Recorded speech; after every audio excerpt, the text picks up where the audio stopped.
नमस्कार। शादीशुदा बेटियों को अब मिलेगा जमीन में अपना हिस्सा, वो भी बेटों के बराबर। योगी जी की उत्तर प्रदेश सरकार अंततः मान गई। 4C सुप्रीम लॉ पार्टनर्स की ऐतिहासिक जीत भी इसी के साथ आज कानून के किताबों में दर्ज हुई। Married daughters will get land rights in UP. The government of UP finally agreed to issue notification. 4C supreme law partners fight for equality finally wins.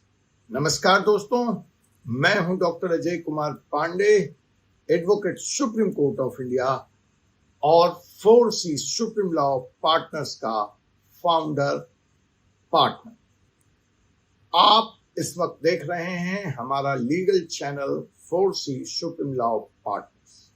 आज हम यहां बात करेंगे उस ऐतिहासिक फैसले की जिसने न सिर्फ उत्तर प्रदेश में बल्कि पूरे देश में बेटियों की जिंदगी बदल दी। जी हां, अंततः यूपी सरकार, उत्तर प्रदेश सरकार यह एग्री कर चुकी है, यह मान चुकी है कि अब शादीशुदा बेटियों को भी पिता की जमीन में बराबरी का हिस्सा मिलेगा। यह वही मुद्दा है जिस पर सुप्रीम कोर्ट ने पहले ही साफ कर दिया था कि बेटियां चाहे शादीशुदा हों या न हो, उनका हक पिता की संपत्ति में बराबरी का है, बेटों के बराबरी का है।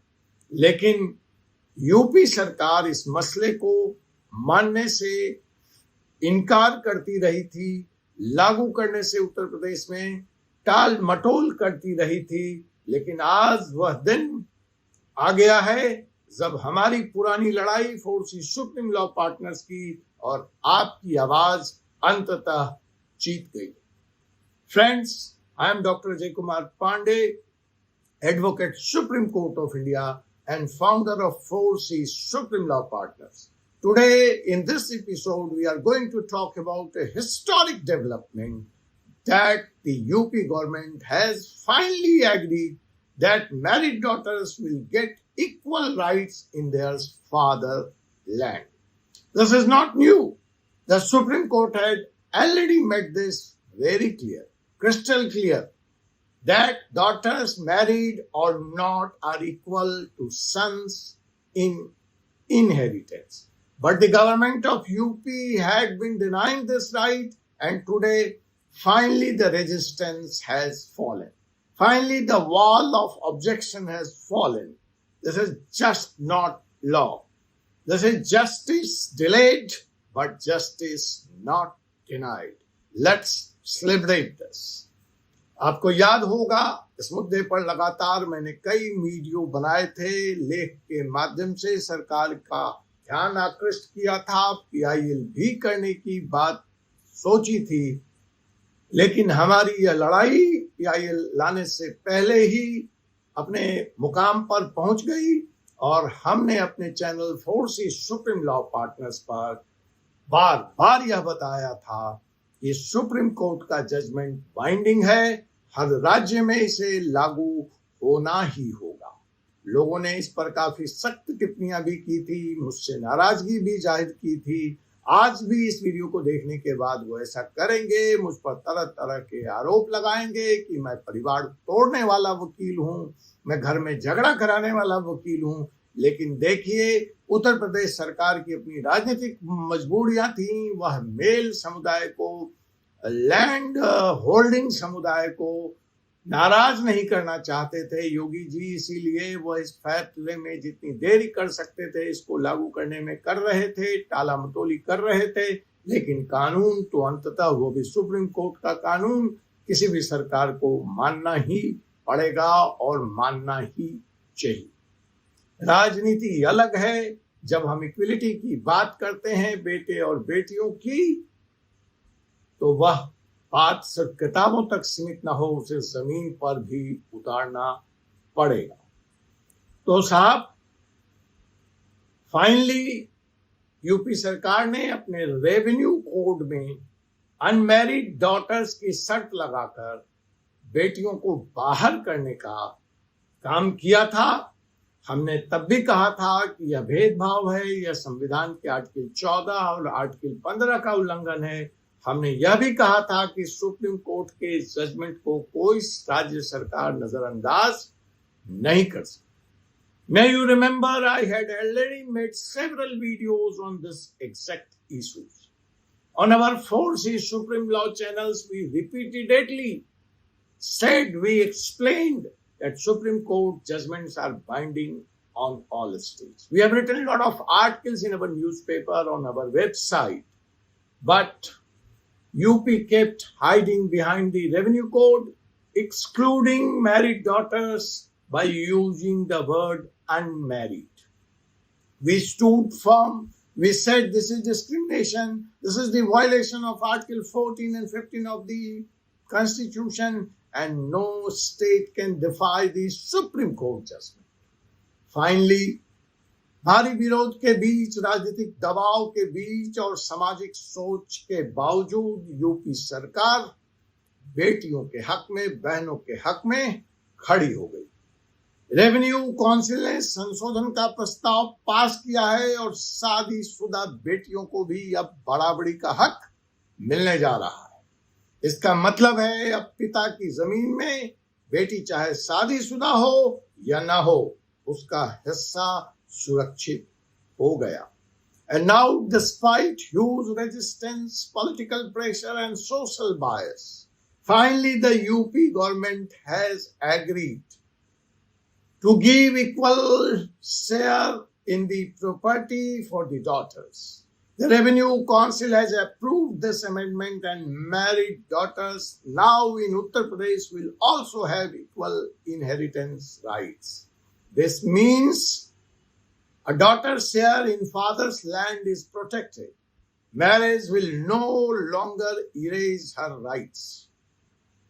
दोस्तों, यह सिर्फ एक सरकारी फैसला नहीं है, यह हमारी जिद का भी नतीजा है, यह हमारे सोच की भी लड़ाई का नतीजा है, और यह हमारी लड़ाई की भी जीत है, जो कि 3-4 चीजों के लिए एक साथ लड़ी जा रही थी। पहला, supreme court judgment has to be binding on all the states. आज अगर एक राज्य सुप्रीम कोर्ट की बात नहीं मानेगा तो कल आरक्षण पे दूसरा राज्य नहीं मानेगा, परसों नदियों के जल के बंटवारे पर तीसरा राज्य नहीं मानेगा, तो इसकी इजाजत नहीं दी जा सकती। Point number 1, supreme court judgment is binding on all the states.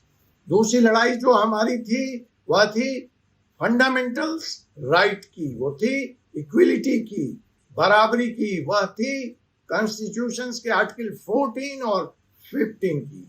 और तीसरा मुद्दा जो था कि बेटियां बेटों से कम नहीं हैं, तो संपत्ति में उनको दोयम दर्जे का ट्रीटमेंट क्यों। 4C सुप्रीम लॉ पार्टनर्स ने इस मुद्दे को बहुत शिद्दत से उठाया, वीडियो बनाए, अदालतों में बहस की और समाज के सामने रखा। भारी ऑड्स थे, लोगों ने कहा कि यह नामुमकिन है, हमें गालियां दी, हमें घर बांटने वाला एडवोकेट कहा, लेकिन हमने कहा सुप्रीम कोर्ट का फैसला सब पर भारी। आज वो दिन है जब हम गर्व से यह कह सकते हैं यह जीत जनता की। नतीजा 4C सुप्रीम लॉ पार्टनर्स की मेहनत का है। Friend, this is just not a government decision, it is the victory of a cause we stood for. 4C Supreme Law partners carried this fight through videos, through legal arguments, and by keeping it alive in the public discourse. Against heavy odds, against skeptics who said this is impossible, we stood on principles. Supreme Court judgments are binding. Today the belief is vindicated. The victory belongs to the people and to the relentless efforts of 4C Supreme Law partners. ये video आप तक पहुंचे इसलिए इसे share कीजिए, हर बेटी, हर परिवार को पता होना चाहिए कि सुप्रीम कोर्ट ने क्या कहा है और अब उत्तर प्रदेश की सरकार ने भी इसे मान लिया है। अगर हाँ, आपके पास इनहेरिटेंस और प्रॉपर्टी से जुड़ा कोई भी मामला है जिसमें आपको लगता है कि कानून में बदलाव की जरूरत है, तो हम तक कमेंट के माध्यम से अपनी बात पहुंचाइए। हम उसके लिए भी लड़ने का काम करेंगे। Share this video, let every daughter, every family know what the Supreme Court has said and what the government has finally accepted. And yes, if you or your family or your friends are facing any property or inheritance dispute and you feel that there is a need to change, there is a loophole in the law, let us know through the comments. We will take up your issue. Because justice delayed should not be justice denied. आपसे पुनः मुलाकात होगी एक ऐसे ही विषय के साथ अगले वीडियो में। तब तक के लिए मुझे advocate doctor Ajay Kumar Pandey, supreme court of India को अनुमति दीजिए। जय हिंद, जय भारत, जय श्री।